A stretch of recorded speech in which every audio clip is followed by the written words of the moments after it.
అందరికీ నమస్కారం. మిత్రులారా, కువైట్లో జరుగుతున్నటువంటి ప్రస్తుత పరిణామాలపైన కొన్ని విషయాలు మీతో పంచుకోవాలని చెప్పి ఈరోజు ఈ వీడియో చేయడం జరుగుతుంది. ఇక్కడ మన అందరం కూడా వివిధ ప్రాంతాల నుంచి బతుకుదెరువు కోసం ఇక్కడికి వచ్చాము.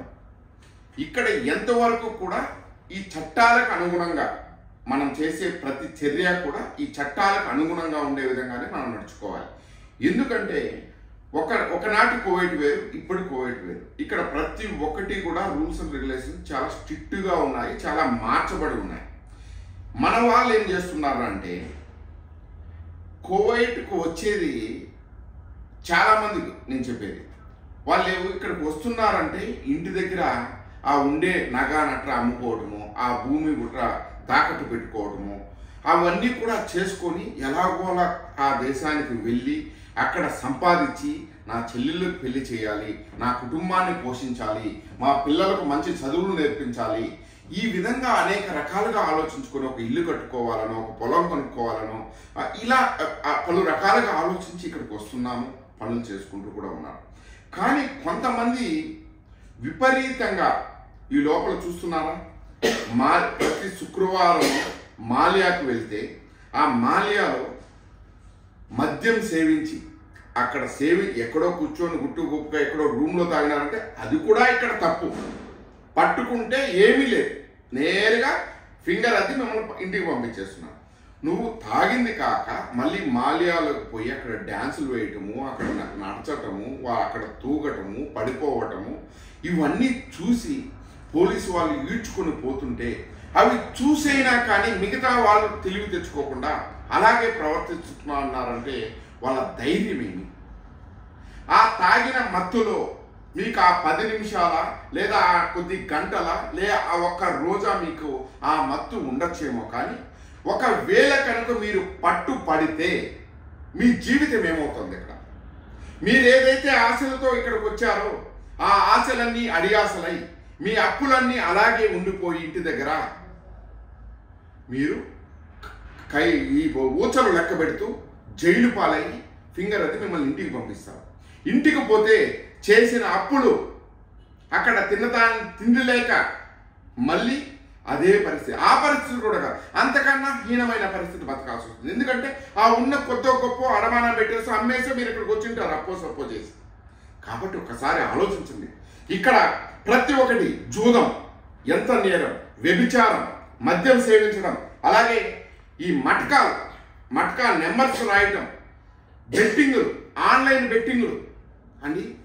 ఈరోజు మీరు ఒక బెట్టింగ్ ఆడుతున్నారంటే ఆ ఒక్కరోజు 2 రోజులు మీకు కొంచెం ఆశ రావచ్చు, మీకు డబ్బులు రావచ్చు. మీరు ఆ రోజు ఆనందంగా సంతోషించి మీకు పార్టీలు చేసుకోవచ్చు. కానీ దాని వెనకాల నువ్వు ఇక్కడ సంతోషిస్తున్నావంటే అక్కడ కొన్ని కుటుంబాలు నాశనం అయిపోయి ఉంటాయి, లాస్ అయి ఉంటాయి, ఎంతోమంది ఆత్మహత్యలు చేసుకుంటున్నారు. ఇవన్నీ కూడా ఒకసారి ఆలోచించండి. అదే మీకు రావచ్చు రేపు.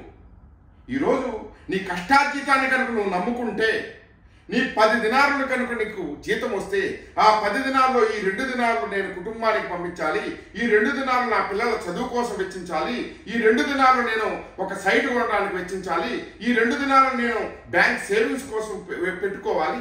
ఈ విధంగా నీకంటూ ఒక క్యాలిక్యులేషన్స్ ఉంటాయి.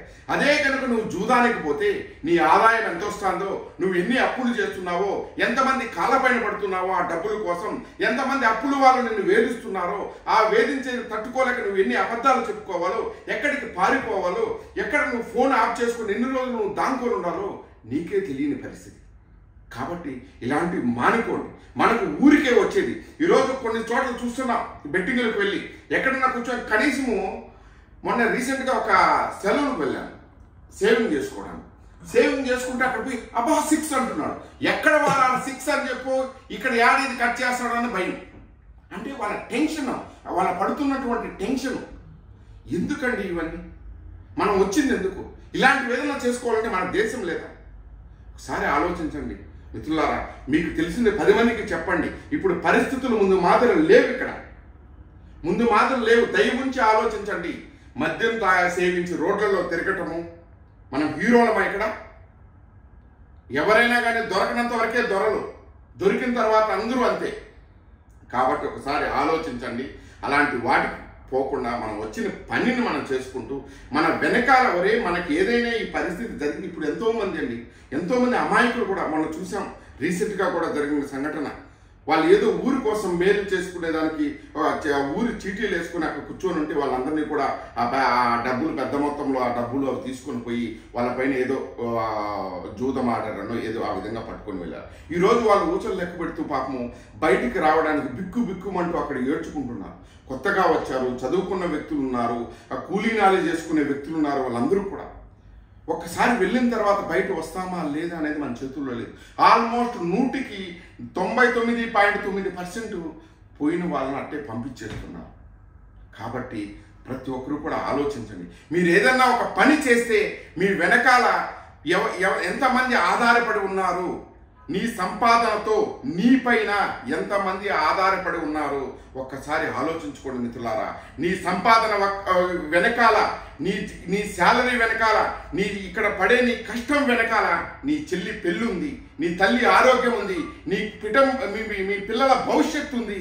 ఇవన్నీ కూడా ఒకసారి ఆలోచించుకో. నీ కలలు సాకారం చేసుకోవాలి, నువ్వు ఇల్లు కట్టుకోవాలి, మంచి సైట్ కొనాలి, పొలం కొనాలి, ఇలాంటి ఆశలన్నీ కూడా ఉన్నాయి. ఇవన్నీ కూడా ఒకసారి నెమరేసుకొని ఊరికే ఈరోజు ఏదో వచ్చేస్తుంది కదని చెప్పి వాటికి ఆశపడకుండా కష్టం ఈ నెల కాకపోతే ఇంకొక సంవత్సరం కష్టపడు, లేదా మళ్ళీ ఇంకొక 2 సంవత్సరాలు కష్టపడు. నిజాయితీగా సంపాదించి నీ కుటుంబాన్ని పోషించుకో. కానీ అనవసరంగా ఇలాంటి ఆశలకు పోయి జీవితాన్ని మాత్రం కోల్పోవద్దని చెప్పి మీకు అందరికీ కూడా తెలియజేసుకుంటాను. Thank you very much.